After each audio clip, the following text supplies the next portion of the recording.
को जय मसीह की। परमेश्वर के अति पवित्र नाम की स्तुति हो। मैं खुदा का धन्यवाद करती हूँ। परमेश्वर ने एक बार फिर से आपके सन्मुख आने के लिए मेरे जीवन में एक सुंदर अवसर दिया। मैं खुदा का धन्यवाद करती हूँ और मैं आशा करती हूँ आप लोग इन वचनों को सुन रहे हैं, और जितने लोग इन वचनों को सुन रहे हैं ये वचन उनके जीवन में बहुत ऐसे आशीष का कारण बन रहे हैं। मैं धन्यवाद करती हूँ आप लोग कमेंट्स के ज़रिए अपने प्रार्थना विषय जो दे रहे हैं। परमेश्वर उन प्रार्थना विषयों पर जल्द से जल्द उत्तर दे रहा है, मैं विश्वास करती हूँ, क्योंकि हम विश्वास के कारण ही धर्मी ठहरे हैं। यदि हम विश्वास करते हैं कि यीशु मसीह है तो यीशु मसीह है, क्योंकि हमने देखा नहीं, हमने सुना है, सिर्फ हमने वचन पढ़ा है कि यीशु मसीह ने लंगड़े चलाए, यीशु मसीह ने मुर्दे जिलाए, लेकिन आपने और मैंने उसे देखा नहीं, आपने और मैंने विश्वास किया। इसीलिए जब हम विश्वास करते हैं तो परमेश्वर उन अद्भुत कामों को करने के लिए सामर्थ परमेश्वर है। वो आज भी सामर्थी है। उसके हाथ छोटे नहीं हो गए जो हमारे लिए कार्य ना कर सके। हमने ही अपनी बातों से उसे छोटा बना देते हैं, अपनी सोच से हम परमेश्वर को छोटा बना देते हैं, व्यर्थ की बातों से। लेकिन परमेश्वर कहता है मैं आज भी सामर्थी परमेश्वर हूँ। यदि मैंने लाजर को 4 दिन मुर्दे को जीवित किया तो आज भी मैं जीवित करने के योग्य परमेश्वर हूँ।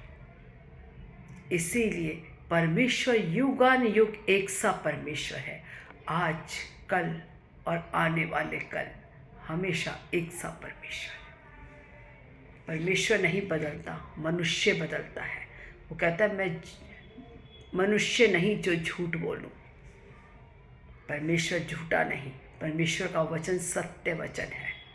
यदि परमेश्वर ने हमें आशीष दी है तो आप विश्वास करो कि आशीष दी है।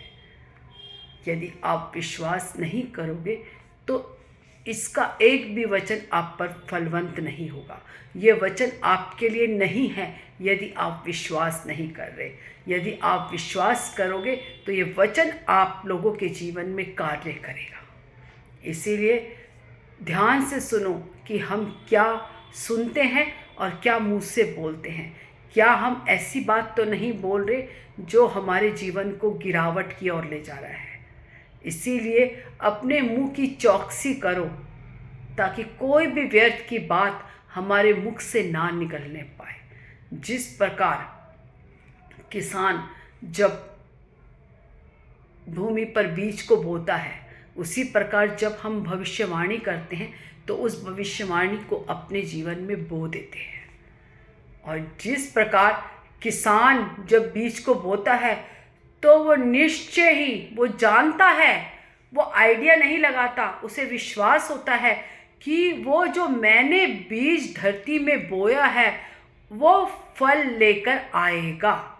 उसी प्रकार आप और मैं जो अपने जीवन में बो रहे हैं वो फल लेकर अवश्य आएगा।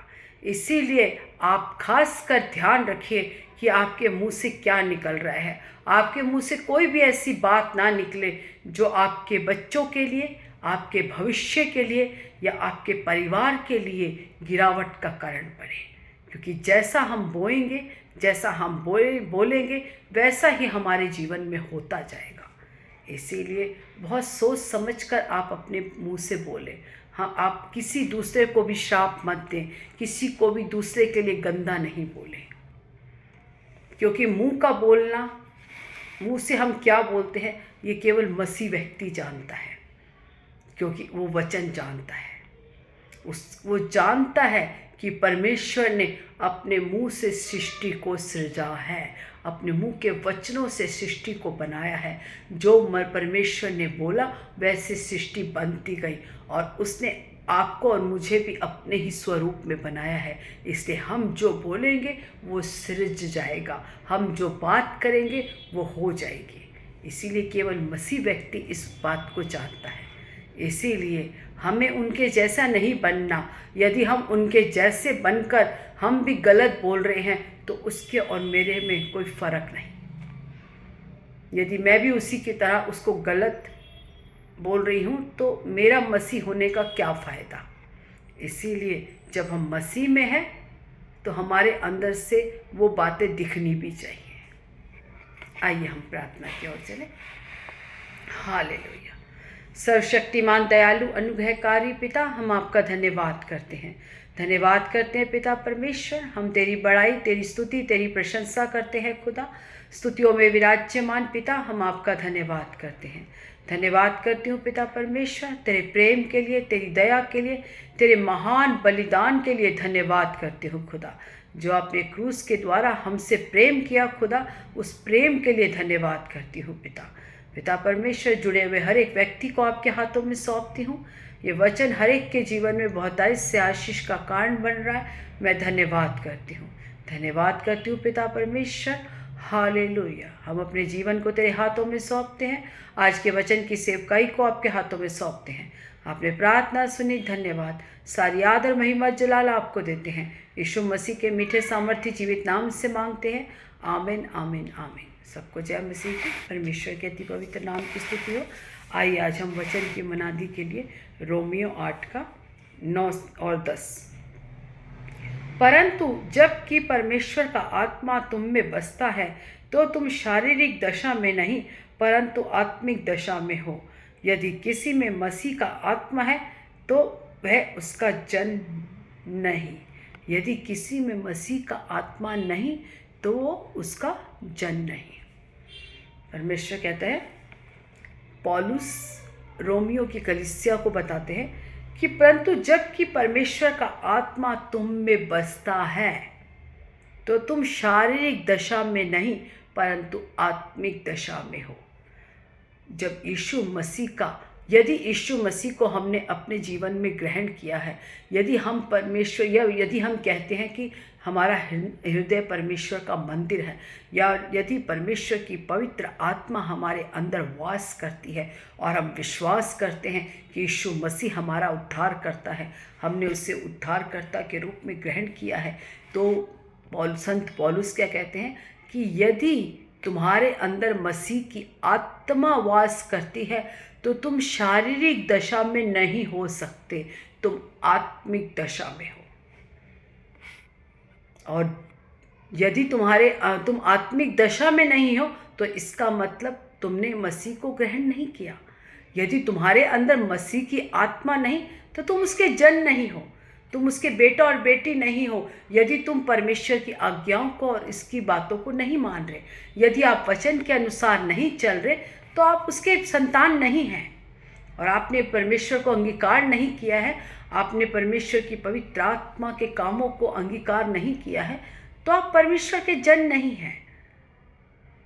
इसीलिए यदि हम मसीह में हैं तो हम शरीर की उसमें कभी नहीं हो सकते। शरीर के काम हम पर कभी भी प्रबल नहीं हो सकते। यदि कोई व्यक्ति कहता है कि मैं शरीर के काम उसके जीवन से दिखते हैं तो उसके जीवन में मसीह नहीं है। यदि मसीह नहीं है तो वो परमेश्वर की संतान भी नहीं है। इसीलिए हमारे जीवन से परमेश्वर झलकना आवश्यक है। यदि हम मसीह की संतान हैं तो हमें देखना भी, हमारे कामों से दिखना भी चाहिए कि हम मसीह की संतान हैं। क्योंकि संसार हमें कैसे देखता है हम मसीह में हैं? हमारी बातों से, हमारे चाल चलन से, हमारे स्वभाव से। कोई वो हमारे अंदर आके नहीं देखता कि हमारे अंदर आत्मा है नहीं है, वो हमारे बाहरी मनुष्यत्व से देखता है कि ये कैसा भला और कैसा चंगा इंसान है। हम कई बार सुनते हैं, लोग कहते हैं कि ये भला मनुष्य है, या कभी कहते हैं कि ये बहुत दुष्ट इंसान है। वो क्यों तुलना करते हैं? वो हमारे जीवन को देखकर, हमारे बोली चाली को देखकर, हमारे चाल चलन को देखकर वो बताते हैं कि हम कैसे व्यक्ति हैं। इसीलिए संत पौलुस रोमन की कलीसिया को कहते हैं कि यदि परमेश्वर का आत्मा तुम में वास करता है तो तुम शारीरिक दशा में हो ही नहीं सकते। तुम किसी की चुगली नहीं लगा सकते, तुम किसी की निंदा नहीं कर सकते, तुम किसी को श्राप नहीं दे सकते, तुम किसी के विरोध में नहीं खड़े रह सकते, क्योंकि तुम आत्मिक दशा में हो।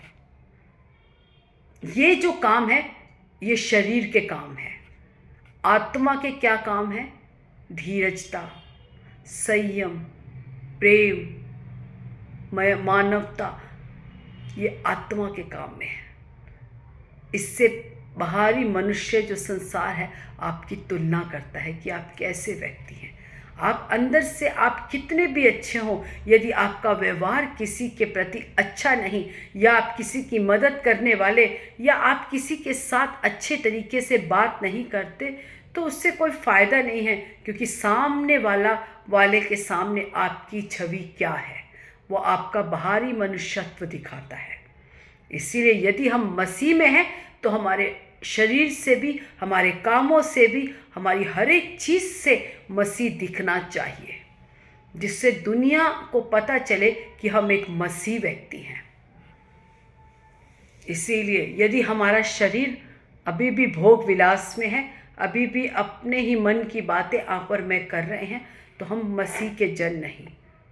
क्योंकि मसीह का आत्मा हमारे अंदर तब वास नहीं कर रहा।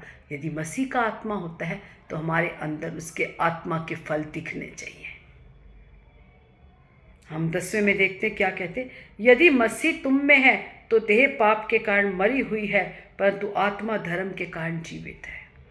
वो कह रहे यदि आप और मैं मसीह में हैं तो हमारी देह पाप के कारण मरी हुई है। यदि आपकी देह, आपका शरीर पाप के कारण अभी नहीं मरा हुआ, आप यूट्यूब में गलत वीडियो देख रहे हैं, आपकी किसी को देखकर आप गलत कमेंट्स कर रहे हैं, या आप किसी के लिए गलत विचार कर रहे हैं, तो आपकी देह पाप के लिए मरी नहीं है, वो अभी भी जागृत है और आप मसीह में नहीं हैं। चाहे आप 20 साल से चर्च जाते हो, चाहे आप 20 साल से मसीह में हो, चाहे आप एक जन्म के विश्वासी हो, यदि आपकी बोली चाली और आपके व्यवहार से यदि आप मसीह को नहीं दिखा रहे, दूसरा व्यक्ति ये नहीं समझ पा रहा कि आप मसीह हैं, तो आप अभी तक मसीह नहीं हैं। यदि हम मसीह में हैं तो हमारे ऊपर कोई भी शरीर के काम नहीं दिखने चाहिए, ना ही आत्मा में अंदर दिखने चाहिए और ना ही बाहर। क्योंकि हमारे अंदर मसीह की आत्मा है, वो आत्मा जो भलाई करने वाली आत्मा है, वो आत्मा जो लोगों के लिए अच्छा सोचने वाली, लोगों को आशीष देने वाली और लोगों के लिए मदद के लिए हाथों को बढ़ाने वाली आत्मा है। इसीलिए आप और मैं बहुत सोच समझकर अपने जीवन को बिताएं और आगे चलें और देखें कि क्या हमारे जीवन से मसीह की महिमा हो रही है या मसीह की निंदा हो रही है। क्या हम जो बोल रहे हैं वो वचन से मेल खाता है, या हम जैसा जीवन जी रहे हैं क्या वो वचन के आधार पर जी रहे हैं। यदि नहीं जी रहे तो आपकी देह पाप के लिए मरी नहीं है, वो अभी भी पाप में है। क्योंकि हम नई सृष्टि, इसीलिए वचन कहता है यदि हम मसीह में हैं तो नई सृष्टि है, पुराना सब कुछ बीत गया। इसीलिए जब मसीह में हम नई सृष्टि बनते हैं तो हमारा पुराना सब कुछ बीतना चाहिए, सब कुछ खत्म होना चाहिए। हर एक हमारी वो पुरानी आदत, हमारा चाल चलन, हमारा उठना बैठना, हर एक वो चीज़ खत्म होनी चाहिए जो हमें लोगों को, हमारा जो हम बात करते हैं लोग उसके द्वारा मसीह की निंदा करें, ऐसा ना हो। परंतु हमारे व्यवहार के द्वारा, हमारे चाल चलन के द्वारा सदा परमेश्वर की महिमा और स्तुति। इसीलिए अपने जीवन को परखें, क्या हम मसीह में कैसे चल रहे हैं, क्या हमारे जीवन से परमेश्वर की महिमा हो रही है या परमेश्वर की निंदा। इसलिए अपने जीवन को परखें और परमेश्वर के आगे, यदि आप आज भी उसी पुरानी चीज़ों में हैं तो परमेश्वर के आगे समर्पण करें कि प्रभु मैं तेरा बेटा, मैं तेरी बेटी, मेरे जीवन को बदल खुदा।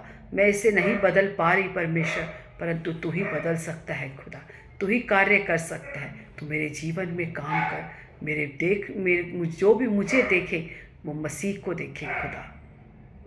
अपने जीवन को परमेश्वर के आगे समर्पण करो। इसीलिए कि जब हम समर्पण में आते हैं तो परमेश्वर का काम हम में होता है।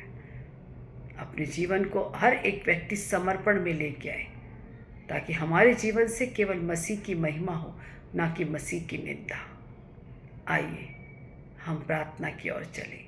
परमेश्वर इन वचन से आपको आशीष दे। परमेश्वर आपको लेकर चलाए अपनी बुद्धि में, अपनी समानता में। जब परमेश्वर ने आपको और मुझे बनाया तो उसके जैसा दिखने के लिए परमेश्वर की आत्मा आपके और मेरे जीवन में काम करे। हालेलुया। Thank you Jesus. धन्यवाद यीशु प्रभु। महान सामर्थी पिता परमेश्वर, हम आपका धन्यवाद करते हैं। धन्यवाद करते हैं खुदा। हम तेरी बड़ाई, तेरी स्तुति, तेरी प्रशंसा करते हैं खुदा। स्तुतियों में विराज्यमान परमेश्वर, हम आपका धन्यवाद करते हैं। है मेरे मन यहोवा को धन्य कहे, और जो कुछ मुझ में है उसके पवित्र नाम को धन्य कहे। है मेरे मन यहोवा को धन्य कहे, उसके किसी उपकार भलाई को ना भूलना। वही तो तेरे सभी अधर्मों को क्षमा करता है, वही तेरे रोगों को चंगा करने वाला खुदा है। वही तेरे सर पर करुणा और दया का मुकुट बांधता है। मैं धन्यवाद करती हूँ खुदा, जितने लोग इन वचनों को सुनते हैं खुदा, उन्हें एक नम्र और दीन बना खुदा, ताकि उनके द्वारा परमेश्वर उनके जीवन को देखकर लोग तेरे नाम की महिमा करें खुदा। कोई भी तेरी निंदा का कारण ना बने खुदा, परंतु हर एक के जीवन से पिता तेरा नाम ऊंचा हो खुदा। धन्यवाद करती हूँ हर एक वचन परमेश्वर जो आपके मुख से निकला, उनके जीवन में एक बड़ा परिवर्तन लाने के लिए खुदा मैं प्रार्थना करती हूँ। आप धन्यवाद करती हूँ खुदा, आपने प्रार्थना सुनी। धन्यवाद करती हूँ। सारी आदर महिमा जलाल आपको देती हूँ। यीशु मसीह के मीठे सामर्थ्य जीवित नाम से मांगती हूँ। आमीन, आमीन, आमीन। God bless you all. प्रभु आप सबको आशीष दे।